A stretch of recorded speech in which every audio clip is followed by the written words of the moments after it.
d'entre vous manque de sagesse, qu'il la demande à Dieu, qui donne à tous simplement et sans reproche, et elle lui sera donnée.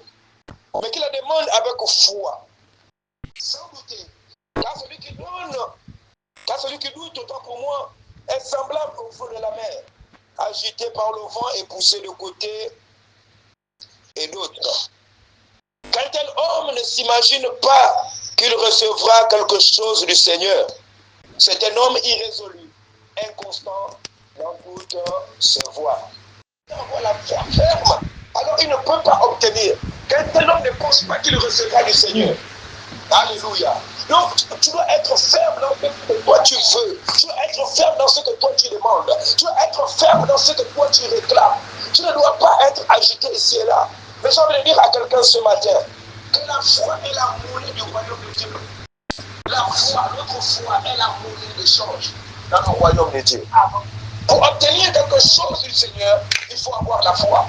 C'est la foi qui nous permet d'obtenir des choses invisibles dans le monde concret, dans le monde des âmes. C'est la foi. Donc la foi est la monnaie d'échange. Donc si tu n'as pas la foi, ne t'imagine pas obtenir les choses. Quand au Seigneur, on nous dit de venir acheter sans argent, ni rien d'autre, mais la vérité nous dit simplement de venir avec notre foi. On a besoin d'avoir la foi pour obtenir. Donc la foi est la monnaie. La foi est très importante pour faire passer les choses du monde spirituel pour le monde physique. Est-ce que quelqu'un me reçoit ce matin? Amen. Amen.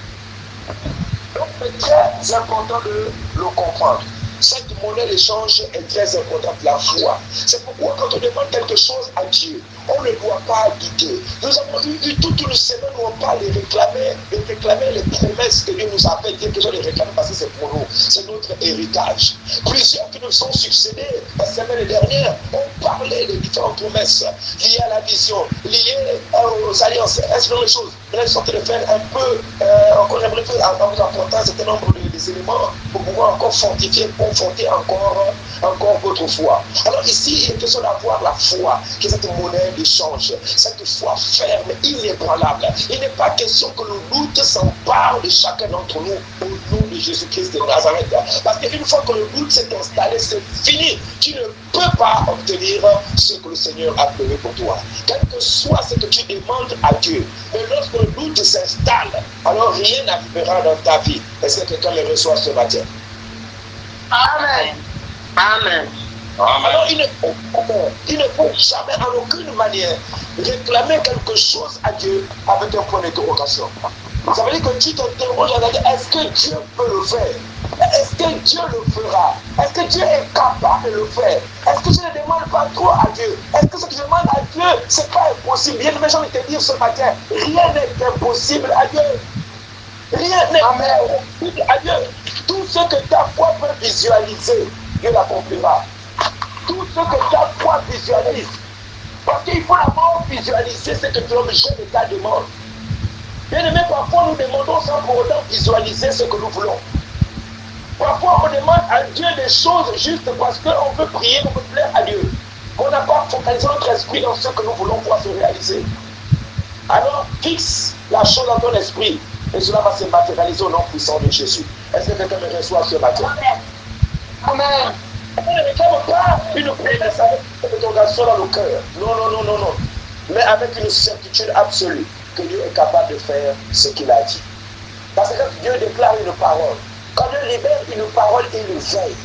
Il veille à ce que cette parole puisse s'accomplir. Il nous dit dans sa parole que de la même manière que la pluie, quand elle tombe sur la terre, elle féconde le sol, afin que le sol puisse produire de l'herbe, puisse produire du fruit, puisse produire des arbres. Il en est ainsi de sa parole, qui ne retourne pas à lui sans effet, sans pour autant accomplir l'œuvre pour laquelle elle a été libérée. Donc quand Dieu libère une parole sur son peuple, quand Dieu libère sa parole sur un homme, c'est-à-dire la vérité, bien-aimé, si vrai que l'Éternel est vivant, lorsque Dieu libère une parole sur nos vies, il veille à ce que cette parole puisse s'accomplir. Donc merci à nous simplement de garder la foi, d'être dans une attitude ferme, Alléluia. Avoir de regarder à l'impossibilité des circonstances. Il faut refuser de retarder à l'impossibilité des circonstances. Mais quelle que soit la maladie,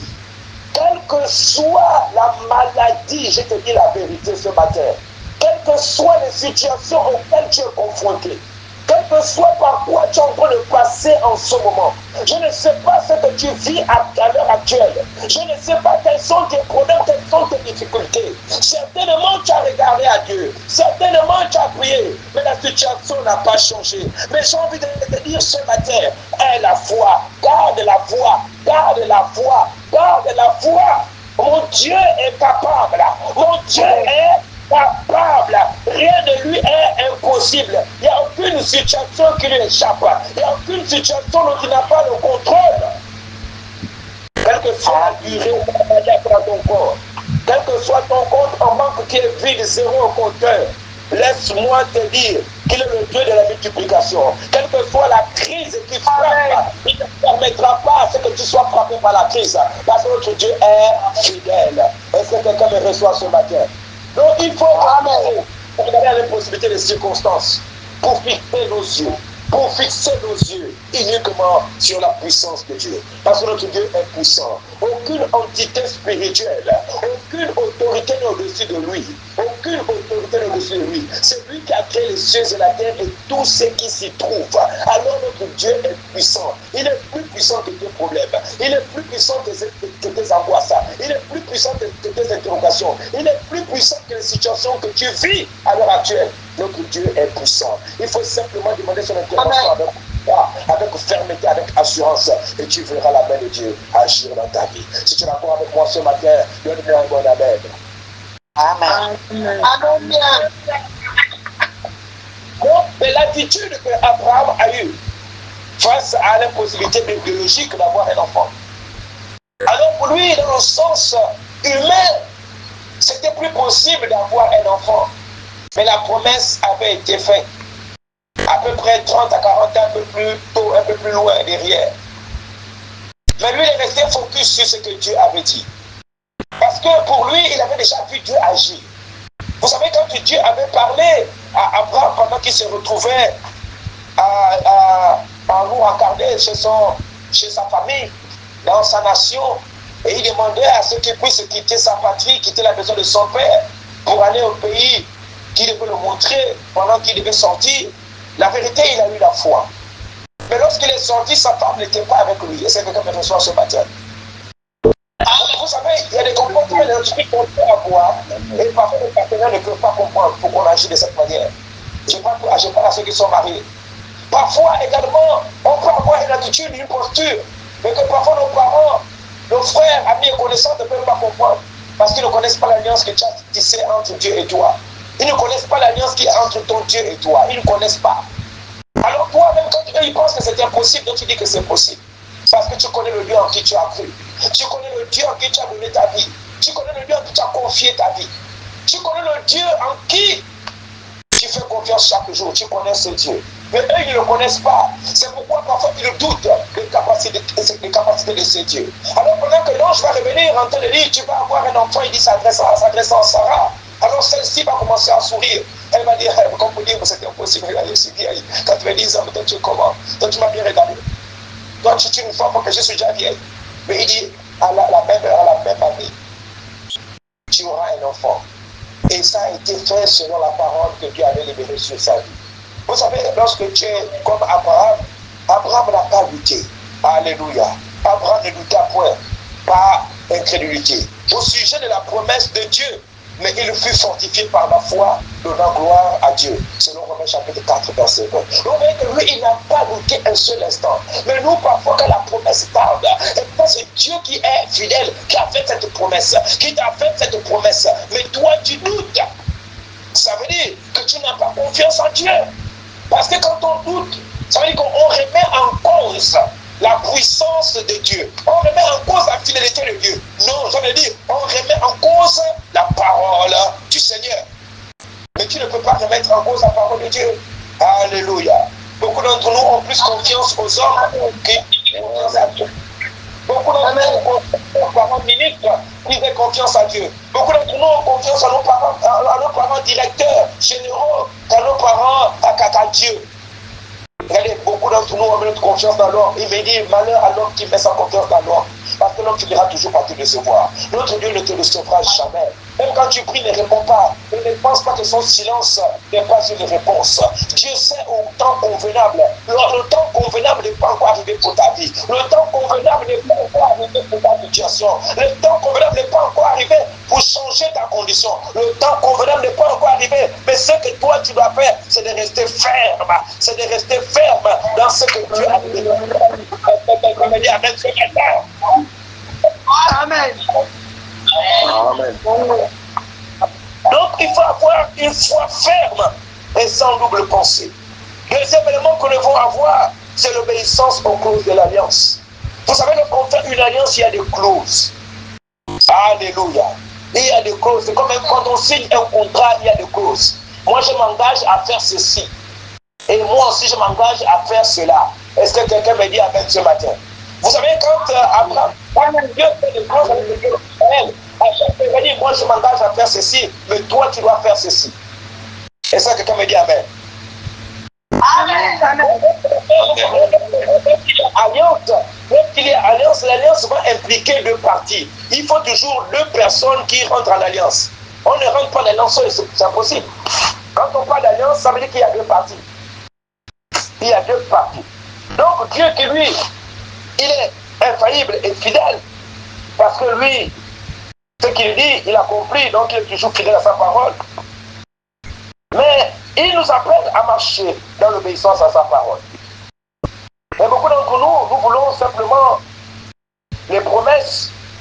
Nous voulons les promesses de cette alliance, tout en vivant en dehors des principes divins. Il n'est pas concevable, il est impossible de pouvoir bénéficier des grâces de Dieu. Il est pour nous impossible de pouvoir bénéficier des promesses de Dieu lorsque nous menons la vie que nous voulons mener. Pour bénéficier, parce qu'il y a des clauses. C'est-à-dire qu'il faudrait que tu marches dans une certaine posture, dans une certaine obéissance, dans une certaine manière.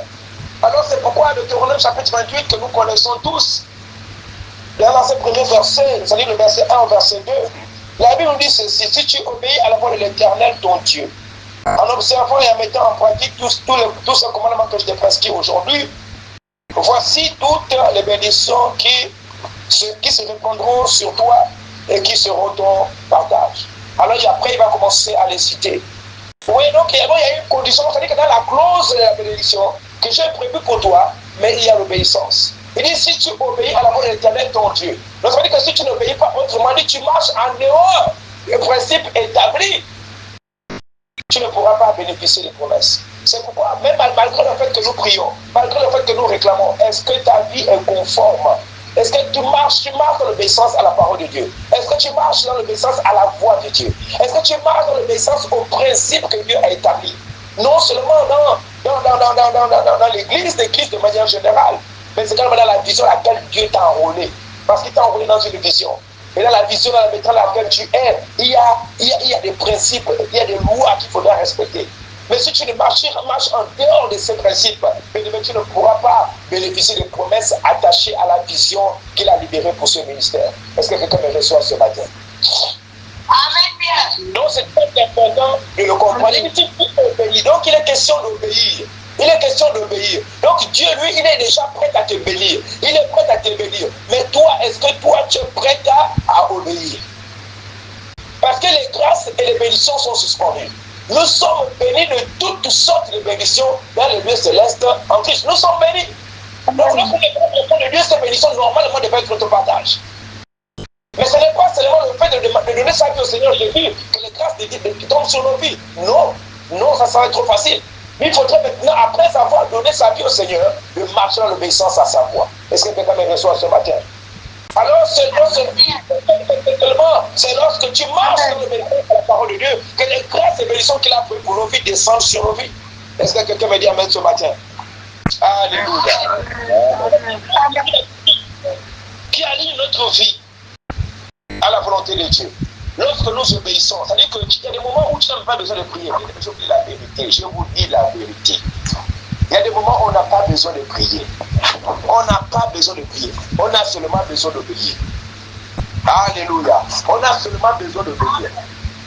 Pendant que tu es par ton obéissance à la voix de Dieu, Dieu sait que tu as besoin de telle chose. Dieu sait que tu as besoin de telle autre chose. Dieu sait que tu as besoin de telle autre chose. Il sait ces choses-là. Pourquoi? Parce que pour marcher en obéissance à sa voix. Et lorsque l'homme sur la terre, je dis de l'homme avec grand H, lorsque l'homme sur la terre marche en obéissance à la voix de Dieu, alors il réjouit le cœur de Dieu.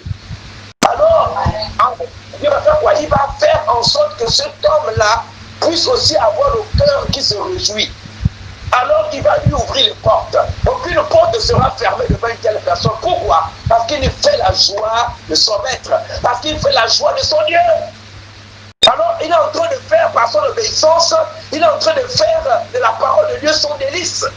Parce que pour lui respecter les lois, respecter les principes établis par Dieu, il fait de ça son quotidien. C'est sa nourriture, c'est sa manière de vivre, c'est un style de vie pour lui. Alors comment Dieu ne peut pas réjouir le cœur d'un tel homme? Comment Dieu ne peut pas réjouir le cœur d'une telle femme? Comment Dieu ne peut pas réjouir le cœur d'un tel jeune? Comment Dieu ne peut pas réjouir le cœur d'une telle personne? Comment Dieu ne peut pas le faire? Notre Dieu n'est pas injuste. Notre Dieu est juste. Alléluia. Dans les clauses du contrat, l'obéissance est à l'intérieur. Dans les clauses du contrat, l'obéissance est à l'intérieur. Si toi tu faillis seulement à une seule partie de la clause, alors tu ne pourras pas obtenir ce que Dieu a prévu pour ta vie. Est-ce que quelqu'un me reçoit ce matin? Donc il est important pour nous de marcher dans l'obéissance à la voix de Dieu. Lorsque nous marchons dans l'obéissance, alors nous alignons notre vie à la volonté de Dieu. Ce qui ouvre les écluses des cieux. Les écluses des cieux ne peuvent pas être ouvertes si tu ne marches pas dans l'obéissance à la voix de Dieu. Les portes des cieux ne peuvent pas être ouvertes si tu ne marches pas dans l'obéissance de Dieu. Tu ne peux pas avoir les portes ouvertes devant toi. Tu ne peux pas avoir les portes ouvertes, grandement ouvertes devant toi si tu ne marches pas dans l'obéissance à la voix de Dieu. Si tu mènes une vie de péché, si tu mènes une vie qui n'honore pas le Seigneur, laisse-moi te dire que les portes seront toujours fermées. Les écluses de cieux seront fermées. Les portes des cieux seront fermées malgré le fait que tu pourras crier. Tu pourras réclamer, mais rien ne pourra arriver dans ta vie. Pourquoi? Parce que tu marches dans l'obéissance à la voix de Dieu. Beaucoup d'entre nous marchons en dehors des lois et des principes de Dieu, mais nous prions chaque jour. On se rend compte d'une chose, on crie, on peut crier, on peut même crier jusqu'à avoir, on va dire, une rupture de corde vocale. Mais la vérité, c'est qu'on n'a pas de réponse. Pourquoi on n'a pas de réponse? C'est parce qu'il y a un domaine de notre vie qu'on n'a pas abandonné, décidé d'abandonner. C'est pour nous continuer à vivre comme nous vivons là. La disait, malgré que nous ne partons à l'église, malgré que nous soyons baptisés, malgré que nous soyons eu des responsabilités à l'église, malgré. Mais il y a des éléments dans nos vies qu'on n'a pas décidé d'abandonner. Et quand on n'a pas décidé d'abandonner ces choses-là, alors Dieu ne pourra pas revenir. Est-ce que quelqu'un me dit Amen ce matin? Nous partons dans l'obéissance.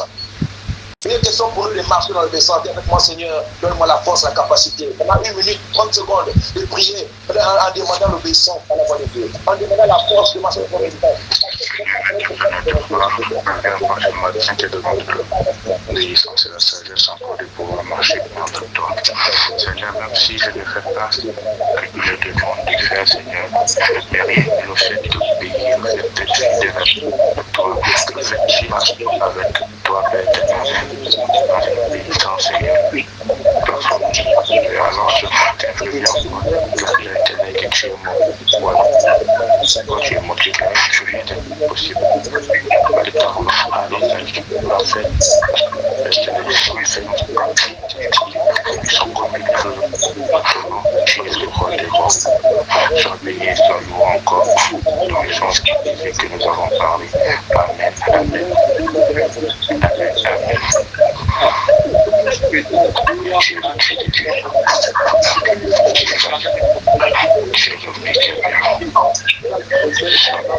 Béni soit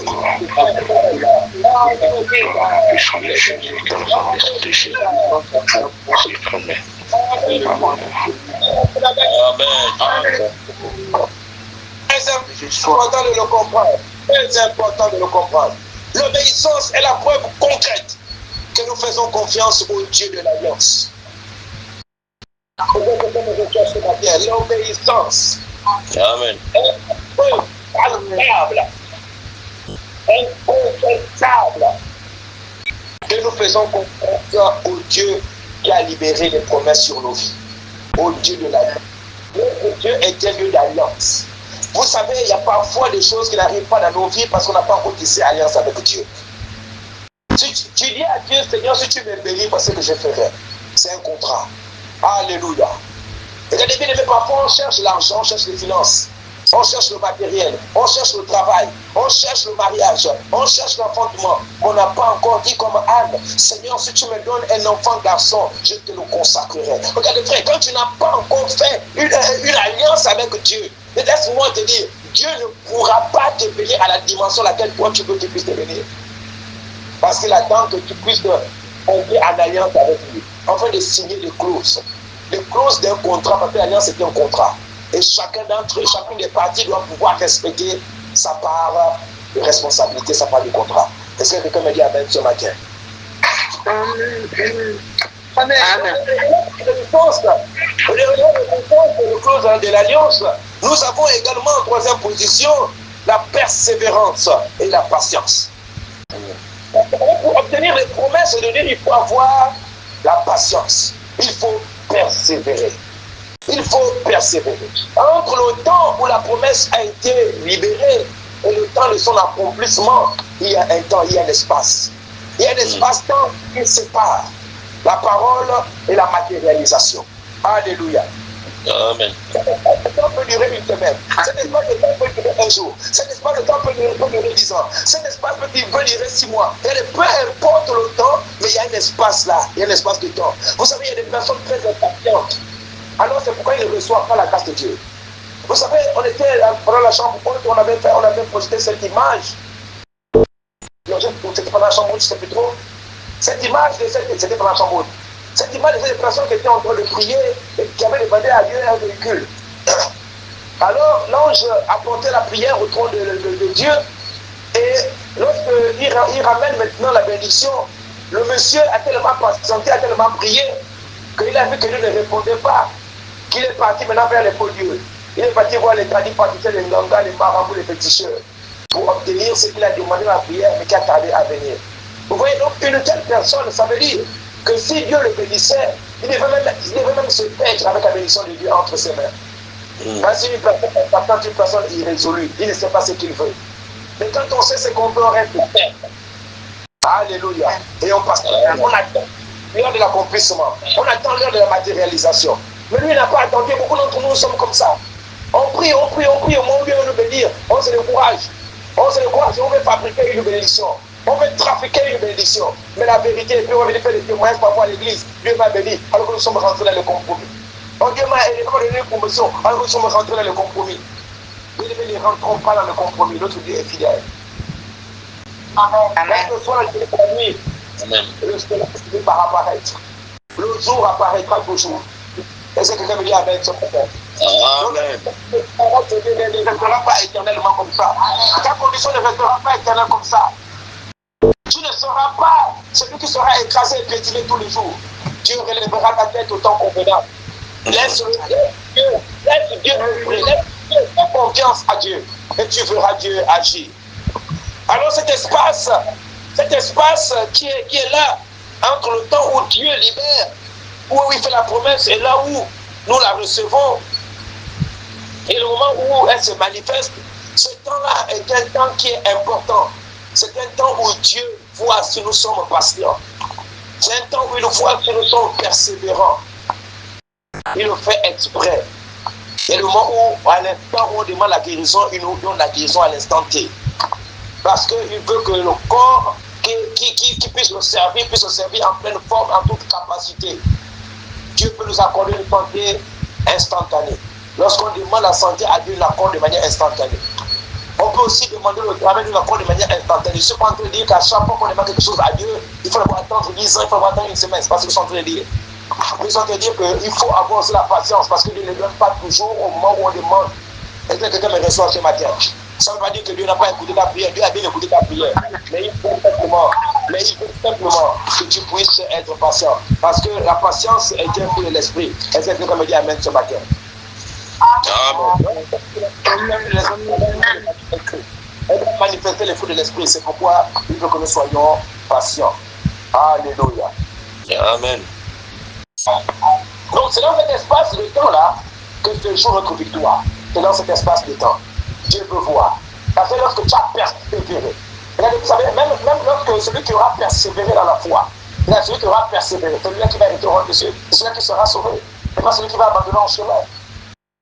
Vous savez, entre le temps où on se convertit au Seigneur et la période où Dieu va nous rappeler à lui, il y a des procès qui sont convertis, peut-être, je ne sais pas, je dis encore quoi, à 2 ans, et que Dieu va nous rappeler peut-être à 95 ans. Vous imaginez un peu? Vous imaginez un peu combien d'années s'écoule là? Il faudrait que la personne persévère à la foi. Alléluia. Persévère. Est-ce que la personne peut encore échouer à la dernière minute? Oui, à la 95e année, tu peux encore échouer. À la 90e année, tu peux encore échouer. À la 80e année, à la 60e année, à la 40e année, à la 30e année, tu peux encore échouer. Tu peux encore faire naufrage. Mais Dieu te dit de persévérer. De persévérer pour ta victoire, pour ton partage. Hébreux, le chapitre 6, à partir du verset 11. Je vais lire la parole de Dieu pour nous. La Bible dit ceci. Nous désirons que chacun de vous montre le même zèle pour conserver jusqu'à la fin une pleine espérance. En sorte que vous ne vous relâchez point et que vous imitiez ceux qui, par la foi et la persévérance, héritent des promesses. Afin que vous puissiez imiter. Quelles sont les personnes qui ont cette faculté-là, qui ont ce fruit de l'esprit qu'on appelle la patience en eux, et qui ont manifesté cela devant toi? Alors cette personne pour toi devient des modèles. Et c'est que quelqu'un le reçoit. Deviennent des modèles, des personnes pour qui tu dois, des personnes que tu dois imiter. Parce que quand on va imiter quelqu'un, ça veut dire que la personne devient un modèle pour nous. Un modèle pour nous. Si les personnes dans l'église, à la foi chrétienne, beaucoup de personnes à l'écran qui sont patientes. Alors on doit pouvoir les imiter. Si nous sommes impatients, on doit pouvoir les imiter. Si nous-mêmes, ça continue pour dire, mon frère, ma soeur, comment tu fais? Comment tu fais pour être aussi tranquille malgré le fait que tu as ceci, malgré le fait que tu n'as pas cela, malgré le fait que comment tu fais? Et le frère te dira, la sœur te dira, c'est ça la foi chrétienne. Et c'est que comme elle reçoit ce matin, c'est ça la foi chrétienne. Alors être patient, être persévérant, c'est refuser d'abandonner. Alors mon frère, ma soeur, j'ai envie de te dire, refuse d'abandonner. L'abandon n'est pas un fruit de l'esprit. L'abandon n'est pas un fruit de l'esprit. L'abandon ne doit pas faire partie de notre langage, dire j'abandonne, je ne peux plus. Mais je parle aux responsables d'église, quel que soit le caractère, quel que soit le comportement des âmes que Dieu met devant nous, nous ne devons pas les abandonner. Nous ne devons pas les abandonner. Nous devons continuer parce que c'est pas de la première, c'est pas au premier contact que la personne peut changer. Nous devons aussi d'abord repartir en arrière avec nos propres vies. Nous étions des cas compliqués entre les mains des responsables. Nous étions des cas compliqués devant les pasteurs. Nous étions des menteurs avérés. Nous étions des dissimulateurs. Mais pourquoi quand Dieu met les mêmes personnes devant nous, nous nous décourageons, nous attendons, nous sommes prêts à tout laisser tomber? L'abandon n'est pas un caractère de Dieu, bien-aimé. L'abandon ne doit pas nous caractériser. On ne doit jamais abandonner tant qu'on n'a pas encore réussi. On ne doit pas abandonner. Vous savez, dans le domaine des études, beaucoup se découragent. Il estime qu'il a fait le bac une fois, il a fait le bac 2 fois, il a fait le bac 3 fois. Après, il abandonne. Après, il abandonne. Oui, moi, j'ai vécu cela. J'ai abandonné. Après avoir fait 5 fois le bac, j'ai abandonné. Mais il a fallu que Dieu entre dans ma vie pour que je puisse dire ça là, c'est faux, je dois finir avec ça. Et Dieu m'a fait grâce. C'est très important. Il ne faut pas abandonner. On n'abandonne pas. On n'abandonne pas. Parce que ceux qui ont des personnes des petites, ça veut dire que les personnes, que lorsque la moindre difficulté, ils laissent les bras. À la moindre difficulté, ils laissent les bras. Dieu ne peut pas tenir une telle personne. Dieu ne peut pas élever une telle personne. Impossible. Parce que toi, à la moindre difficulté, tu abandonnes. À la moindre difficulté, tu recules. Dieu ne peut pas te donner ce qu'il a promis. Parce qu'il faut que tu puisses faire face aux épreuves. Faire face aux difficultés, être patient dans la patience.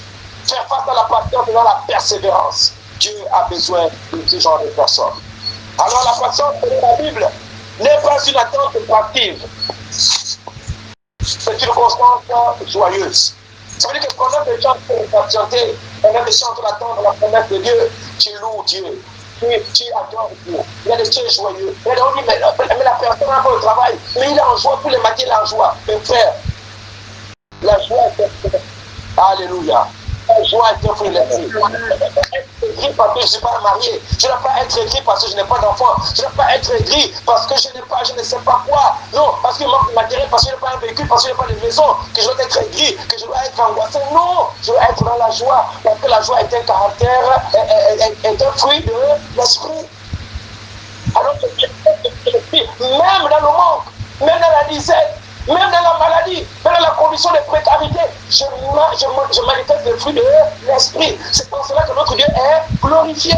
Est-ce que quelqu'un me dit amen ce matin? Amen. Amen. Une fois, j'étais au travail. Et l'un de mes collègues, un petit aussi, un frère, il est diacre dans une église de la place, une église de réveil également. Et j'étais là, et une des collègues m'a demandé un service pour les buts financiers. Et j'ai dit, ah, parce que voilà, en ce moment, c'est compliqué pour moi. Là, je n'ai rien, je n'ai que mon taxi pour repartir à la maison. Et après, le frère me dit, mais parce que comment tu peux dire que tu n'as rien? Je lui dis, il me dit, non, mais tu ne peux pas dire que tu n'as rien. Leur relation nous appartient. Et qu'on a tout. En fait, du coup, je n'ai pas compris ce qu'il me disait. Et pourtant, la vérité, c'est que je n'avais rien.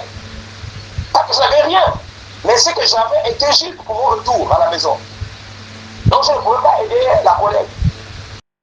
Mais lui me dit, en tant qu'homme de Dieu, normalement, tu vais mettre un point en exergue. Je dis, comment ça? Il me dit, tu aurais pu donner. Et Dieu devait pouvoir à ton besoin. Waouh, je suis resté choqué. J'ai dit, il a raison. Parce que c'est Dieu qui sait combien tu avais dans ta poche, dans ton porte-monnaie, dans ton sac. Et il a besoin devant toi. C'est parce qu'il veut voir aussi si toi, quand tu dis mon Dieu est celui qui pourvoit à tous mes besoins selon sa richesse, est-ce que cette parole s'accomplira dans ta vie à l'instant où il met devant toi quelqu'un dont toi tu dois aider? Et j'étais vraiment choqué quand on m'a fait ce reproche. Il y a pas de pasteur, je me suis repenti. Vous voyez, mais pourtant, la logique voudrait que j'avais rien. Mais en tant qu'enfant de Dieu, on peut donner. Et puis on compte sur la grâce de Dieu. Vous savez, on peut se mettre devant à la route en train d'attendre un taxi. Voilà que j'attends un taxi, quelqu'un vient se mettre une klaxon, il dit, monsieur, vous allez où? Oh non, je vais au 9. Moi aussi, je tente d'aller au 9. J'ai appris sur mon appel à la Biquel. Je peux vous dévancer. Et quand vous arrivez sur les conversations, et puis les pauses, il dit non, c'était juste pour vous dévancer. Oui, pourquoi tu as été comme ça?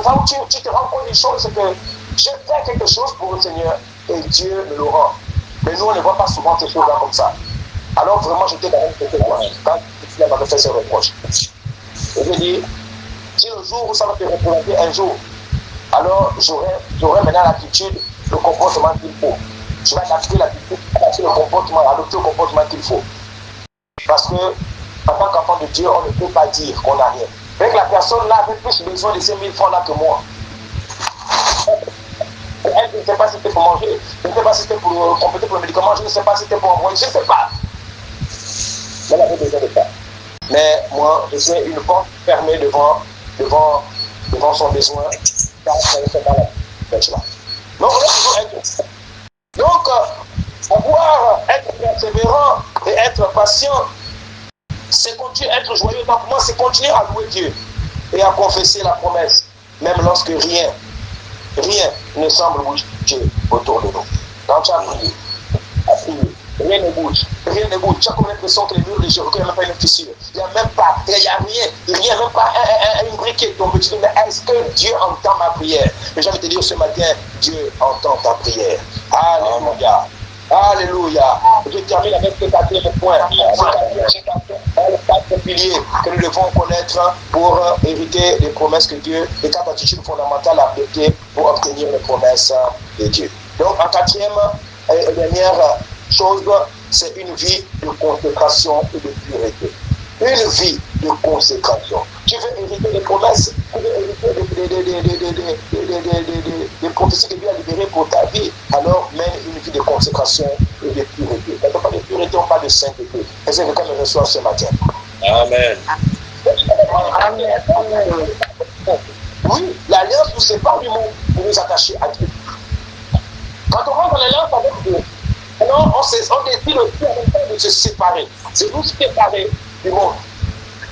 Parce qu'en rentrant avec Dieu, et si nous sommes toujours attachés au monde, on ne pourra pas faire pleinement la volonté de Dieu. On ne pourra pas pleinement marcher en obéissance à la volonté de Dieu. Pourquoi? Parce que notre cœur est encore attaché au monde.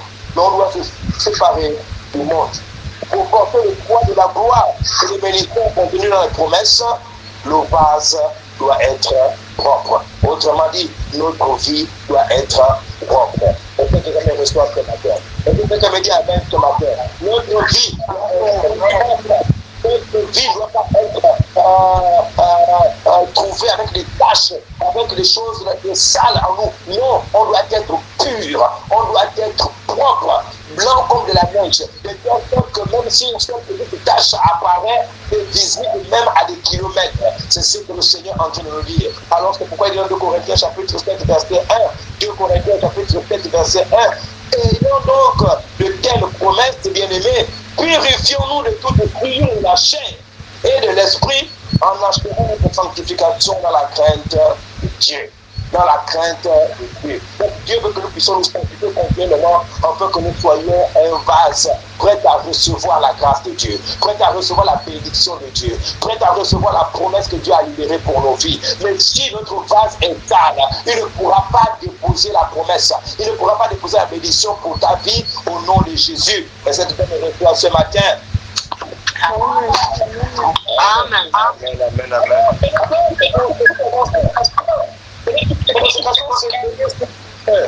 C'est veiller sur tes pensées, c'est veiller sur tes actes, c'est veiller sur tes actions. La vérité, c'est notre communion avec Dieu. Est-ce que vous avez reçu ce matin?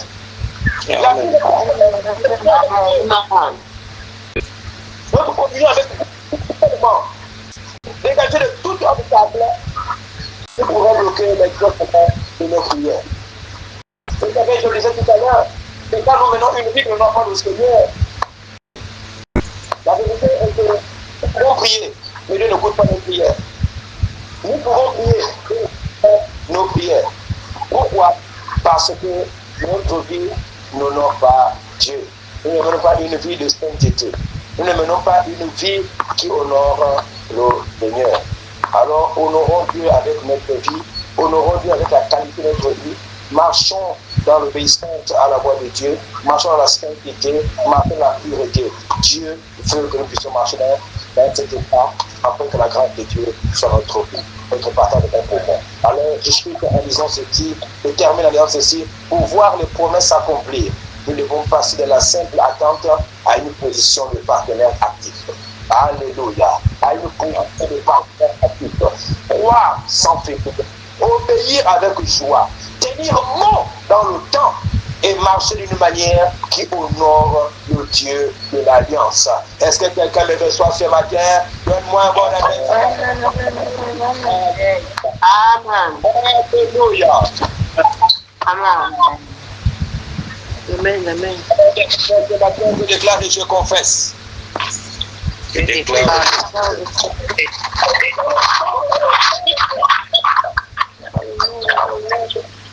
Jésus, dans le sang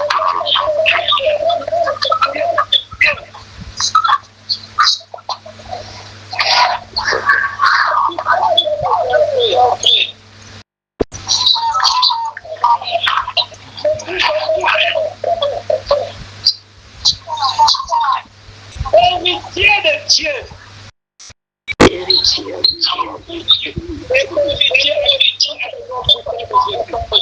et co-héritier avec Christ dans le nom puissant de Jésus. Je déclare et je confesse ce matin.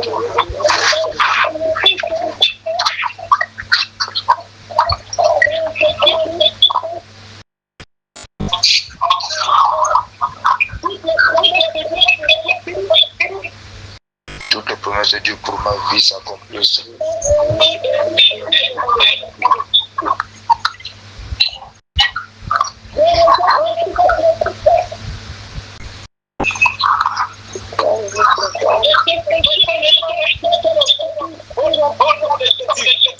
Amen.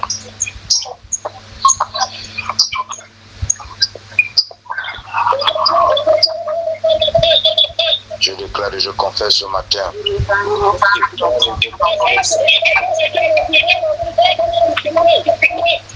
Je déclare que la faveur de Dieu m'environne.